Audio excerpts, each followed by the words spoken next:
From the offices of Huboi Architecture, welcome to Going Green Television. And this show is sponsored by the San Benito County Chamber of Commerce. You know, our message is economic vitality along with environmental sustainability. And today, on today's show, the question arises as to what we can do locally to create local jobs and at the same time have our electricity, more of our electricity from renewable sources. And today you're going to see a presentation from Monterey Bay Community Power. We're going to talk about what's called Community Choice Energy, which is, the acronym is CCE. And CCE enables communities to choose clean source power at cost equivalent to PG&E while retaining PG&E's role in maintaining power lines and providing customer service. The CCE model helps ensure local economic vitality because money from rates paid by local customers stays local.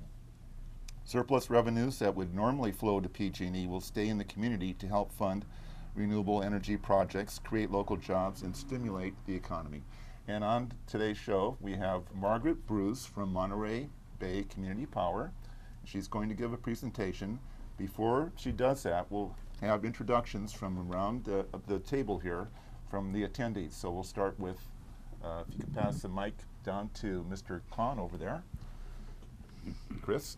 Hello, I'm Chris Kahn. I served on the Project Development Advisory Committee for Monterey Bay Community Power, and I'm happy to see that you're all here talking about this. Hi, I'm Juli Vieira of the San Benito County Chamber of Commerce, and I'm the CEO. And I'm Margaret Bruce. Hello, I'm John Freeman, Chairman of the Strategic Planning Committee of San Juan Bautista. I'm Valerie Egland with Reach San Benito Foundation. I'm Ray Friend with the Hollister City Council. And David Huboi, architect, and the reason why we're having our shoot here is because CMAP is moving their offices to Gilroy, so welcome. And my name's Shawn Novack. I'm with the Water Resources Association.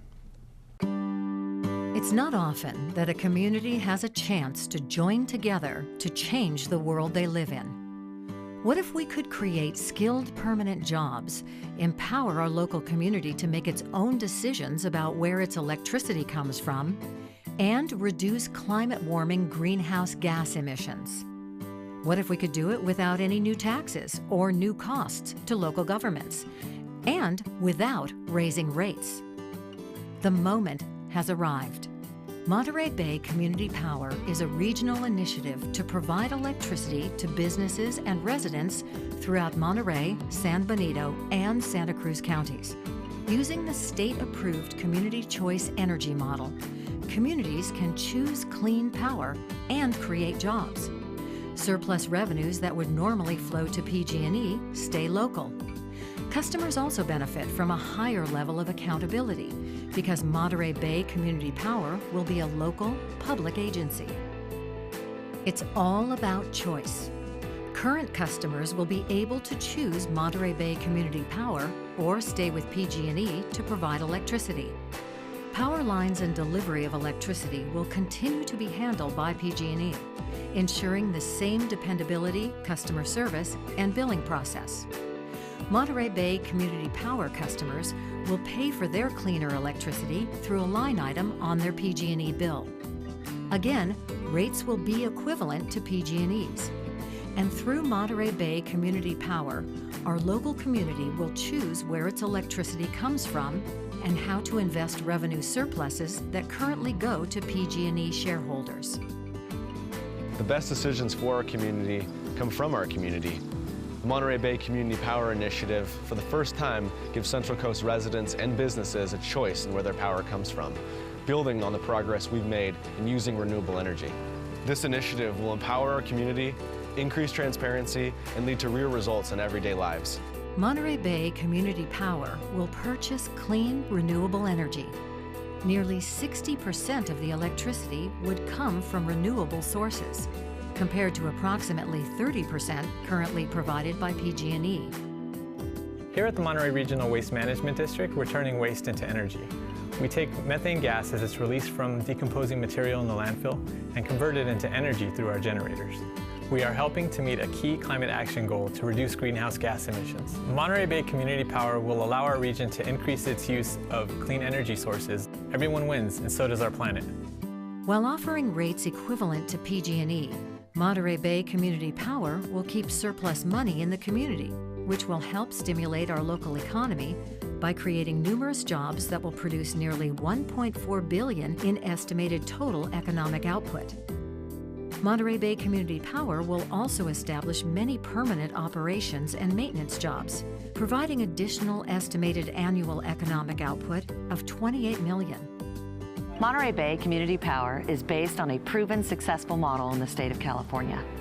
For example, in 2014, Sonoma County launched Sonoma Clean Power, which in just 1 year reduced its climate emissions by over 40% and saved its customers millions. Marin Clean Energy is offering its customers a choice of 56 to 100% renewable energy, nearly double the clean power offered by PG&E. These examples, combined with a technical study, point to a very bright future for Monterey Bay Clean Power. Monterey Bay Community Power offers an opportunity to empower residents and businesses to keep money local and make decisions that deliver economic vitality and cleaner energy for our region and our future. Our moment has arrived.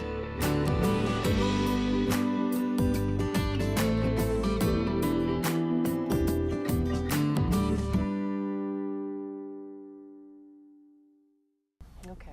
Well, we just finished watching a short video, and thank you all for your attention there. The video described the background of Monterey Bay Community Power and gave a short overview of how Monterey Bay Community Power would be structured. To do a brief summary, Community Choice Energy is empowered by the state. It's a way for communities to gather their collective energy demand and go out on the wholesale market and buy energy on their residents' and businesses' behalf. So they also have an opportunity to set up their own governance structure, set their own rates, describe and define their own programs, and include the community in how those are designed. So I'd love to throw this open to you folks for questions, and we can bring our audience along and inform them through our conversation. I guess it would be correct to say that you know, to provide renewable energy, it's a little bit more expensive to do that. And with PG&E's business model, you know, it requires shareholders' profits, so that if communities and cities get together and form a CCE, that it would be enable that organization to have surplus revenues to create local jobs. Is that correct? Well, let me see if I can sort of simplify things for your audience. It's nonprofit. The Community Choice Energy District, the Joint Powers Authority, is a government entity. It's not a for-profit entity. It would be like your local school district or water district or similar kind of governmental agency.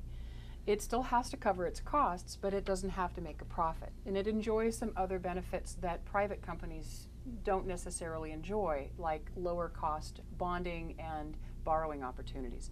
So it doesn't have the same kind of overhead costs that an organization like PG&E has. The other way that there are opportunities for a Community Choice Energy District to provide competitive price power is there is a great deal of affordable, lower cost renewable energy on the market. Wind, solar, biomass, all these what used to be sort of boutique energy sources are now taking off on a very, very large scale. And they're very competitively priced and abundant on the market. Okay. And you've recently, I guess, well, fairly recently, completed a feasibility study that went into the cost analysis and renewable energy sites and startup costs. Now, there is a startup cost involved. If we, let's say, San Benito County wanted to get involved in a CCE, mm-hmm. Can you elaborate on what the startup costs, what that would entail? Sure. The technical study that took a look at all of those elements, it's like a marketing analysis or a business plan that any business would put together, and it takes a look at what it would cost to start up for staff, for buying electricity, for all of the underpinnings of the organization.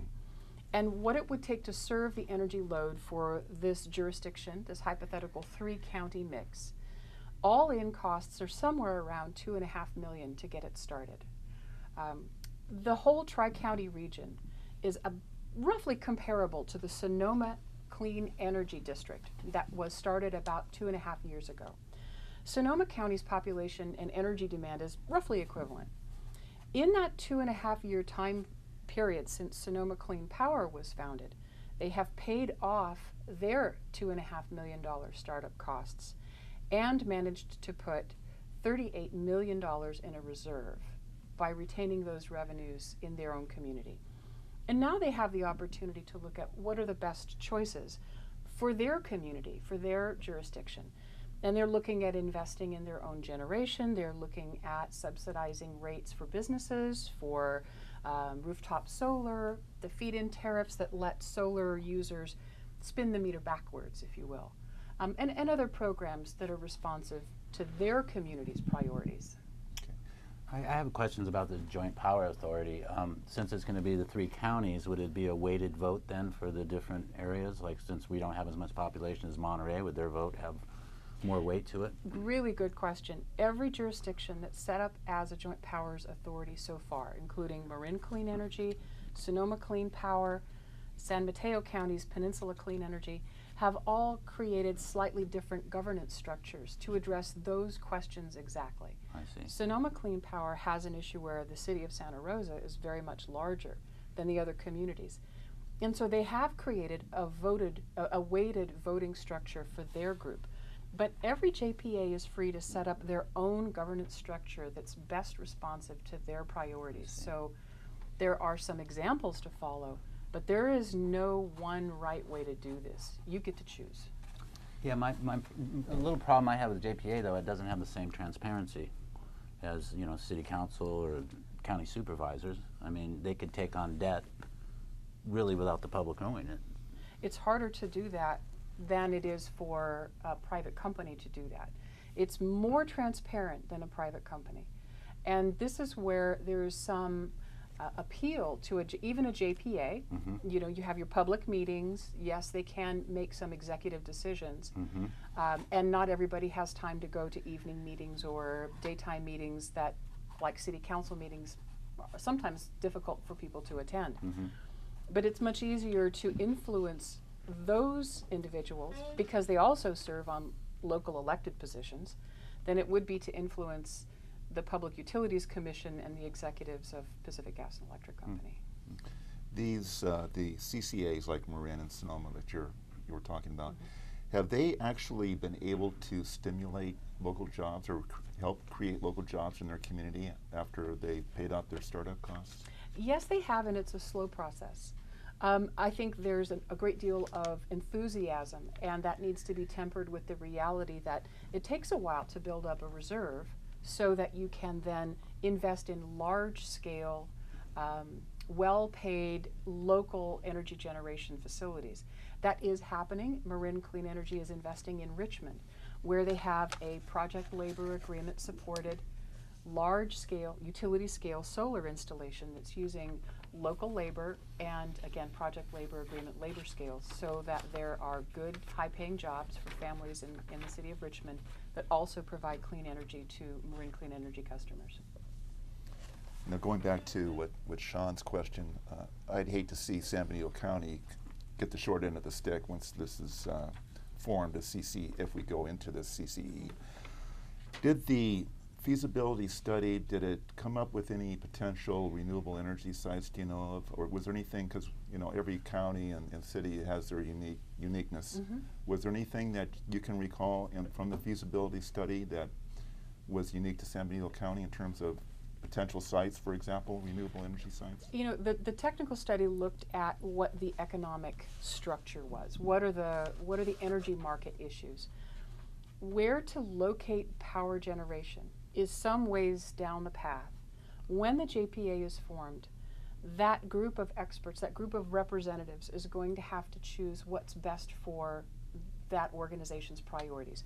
Where those energy generation sites are located is up to them and out in the future. It'll be their job once they sit at the table, define their priorities, You know, and then pick the thinking, locations. what I'm thinking about now is what this could be a benefit to is rooftop solar, because we have these massive solar projects that they get bogged down by environmental organizations. We have one right now, Pinocchio Valley Solar Project, that you know, one of the unique things about our county, we have a lot of beautiful country and wonderful habitat, and they tend to go out into these large-scale solar projects. A lot of them are out there in the sticks, you know, near power lines. But unfortunately, there's habitat out there. Right.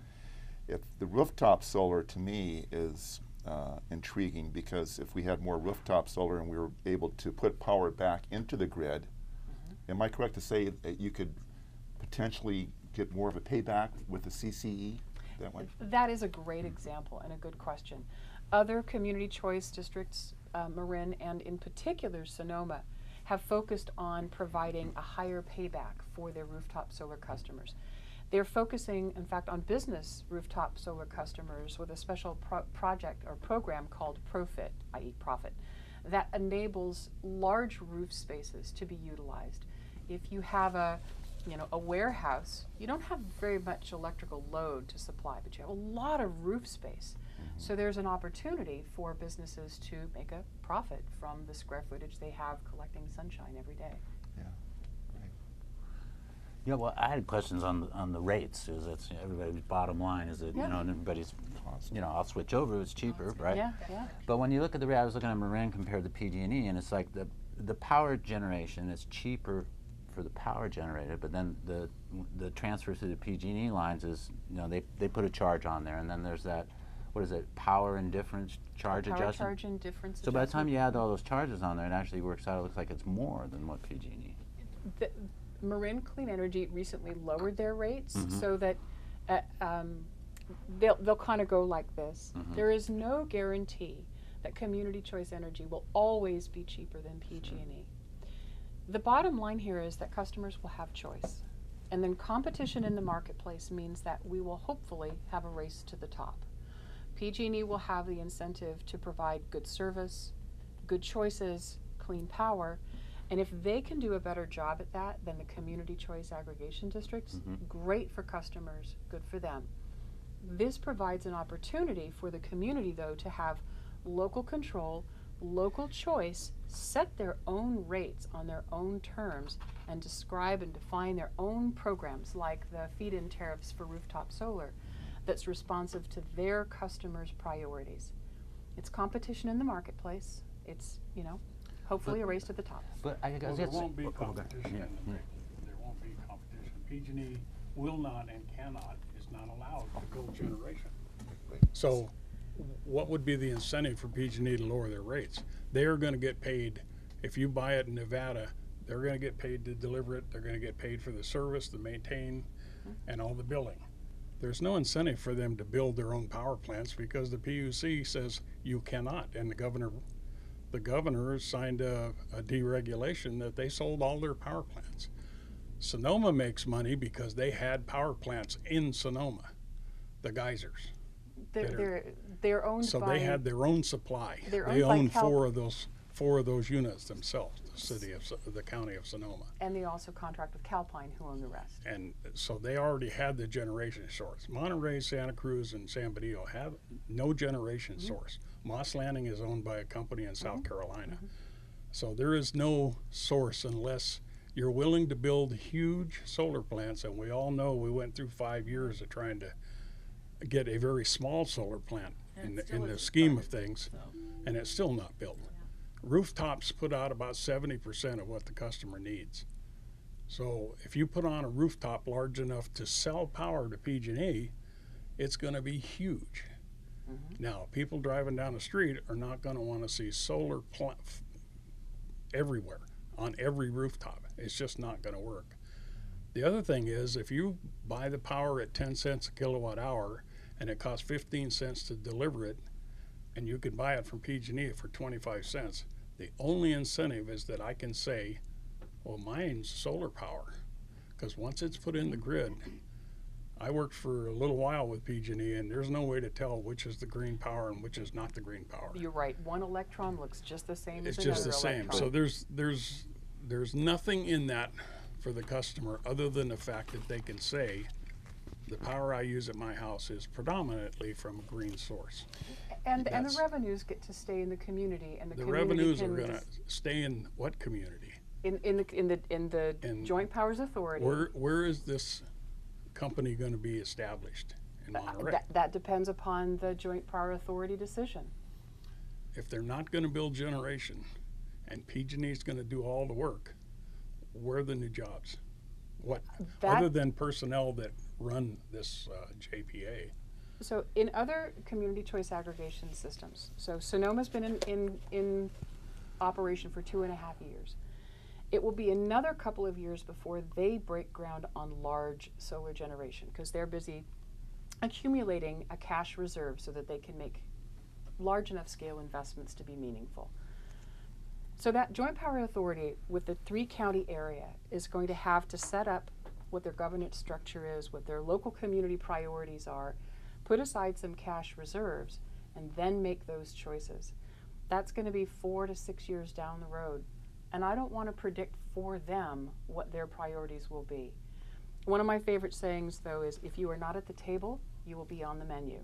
So for those businesses and community groups that want to influence where that solar or wind or hydro or biomass is sited, best be at the table and let your local elected officials and let the participants in the JPA know how important those things are to you, whether it's I don't want solar panels lining my roadways, or I do want them in these places. Best to let them know. Well, it's somehow it's mandated that the PG&E presently provides 19.4% clean energy. It's actually higher than that. But by 2020, that has to go up to 33%. So somehow we're going to have to get that power from renewable sources. Right. Well, yeah, and in other so in other areas like the deserts, Arizona, Nevada, they're building huge solar plants.